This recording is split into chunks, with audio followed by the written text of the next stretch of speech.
না, পোস্টটা ডিলিট হয়নি, পোস্টটা অনলি মি করে রেখেছি। আর এটার বিষয়ে আমি কিছু বলতে চাচ্ছি না, আমার ফেসবুক পোস্টে আমি যা বলার বলছি। দায়িত্বশীল জায়গা থেকে আপনি দায়িত্বশীল বলতে কি বোঝাতে চাচ্ছেন? আমি যখন দেখবো আমার দেশের উপর কোনো থ্রেট চলে আসতেছে, আমি মনে করবো আমার দেশকে বাঁচানোর জন্য আমার যতটুকু বলা উচিত সেই বলাটাই আমার দায়িত্বশীলতা, ঠিক আছে? শোনেন, আমি ফ্র্যাঙ্কলি বলি, আমি চাই না আমার দেশের দায়িত্বে মুক্তিযুদ্ধ বিরোধী কোনো শক্তি আসুক, ঠিক আছে? তো আমার যাকে মনে হয়েছে মুক্তিযুদ্ধ বিরোধী শক্তি, যাদেরকে মনে হয়েছে, আমি তাদেরকে সেভাবেই ট্রিট করেছি। আর আমার পোস্টটা আমি সেভাবেই দিয়েছি। রিসেট বাটন পুশ করা মানে কি? আপনি কি ভয়েস অফ ওয়ার্ল্ড এর সাক্ষাৎকারটা দেখেছেন? রিসেট বাটন পুশ করা মানে কি? অতীত মুছে ফেলা মানে কি?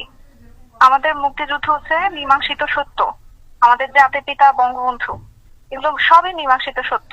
রিসেট বাটন পুশ করে সব অতীত মুছে ফেলা, এটা মানে কি? এটা তো তাহলে আমি তো মনে করি যে আসলে মুক্তিযুদ্ধের বিরোধী শক্তি আমাদের দেশে এখন গভর্নমেন্ট হিসেবে আছে।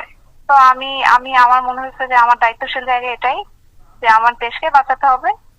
এর জন্য আমার পক্ষ থেকে যতটুকু বলার, আমি একজন সাধারণ মানুষ, সাধারণ মানুষ হিসেবে আমার যতটুকু বলা, আমি যদি এই পজিশনে নাও থাকতাম আমি এটা সেম পোস্টে দিতাম, ঠিক আছে?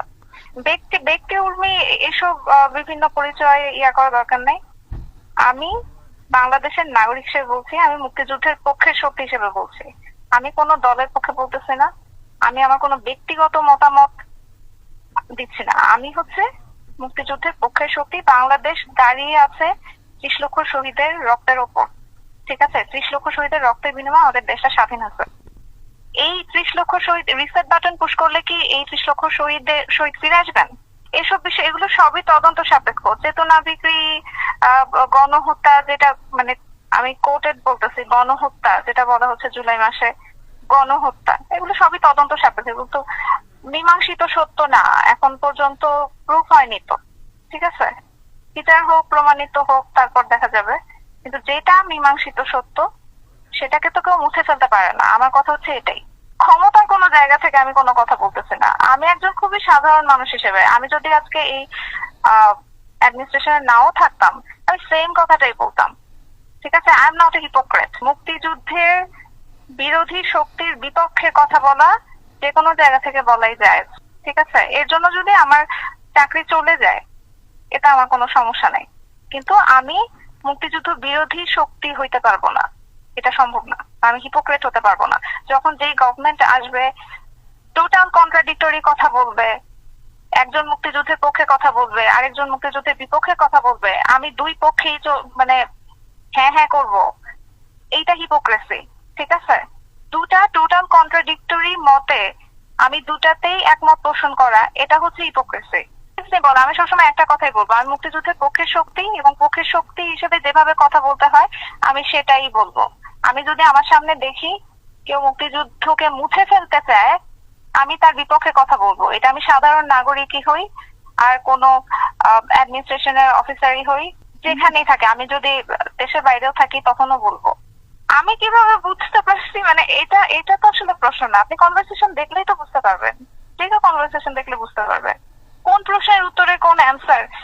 এরপরে যদি ভাঙায় বলা লাগে তাহলে তো আসলে কিছু করার নাই। সবকিছু ভেঙে ওয়ার্ড দিয়ে সব কি বলো এক্সপ্রেস করা যায় না। এটাই কি বলেন তো, অনলি করার কি একটাই কারণ থাকতে পারে? আপনি বলেন পারে কেন করেছে, দ্যাটস নট রেলিভেন্ট। যেখানে কারো দোষর কারো কিছু না। আমি মুক্তিযুদ্ধের পক্ষের শক্তি। এখন মুক্তিযুদ্ধের পক্ষের শক্তি বললে যদি আপনারা বা কেউ যদি এভাবে জাজ করে আমার কিছু করার নাই।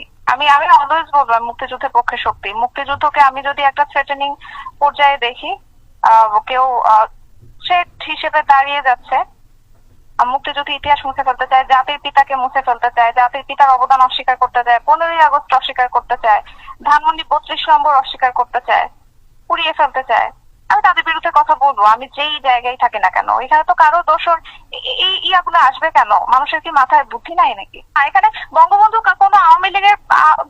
কোনো আওয়ামী লীগের নেতা না। বঙ্গবন্ধু হচ্ছে সারা বাংলাদেশের মানুষের নেতা। জয় বাংলা হচ্ছে সারা বাংলাদেশের মানুষের স্লোগান, ঠিক আছে? এটা মুক্তিযুদ্ধের সময় স্লোগান, এটা বাঙালির স্লোগান।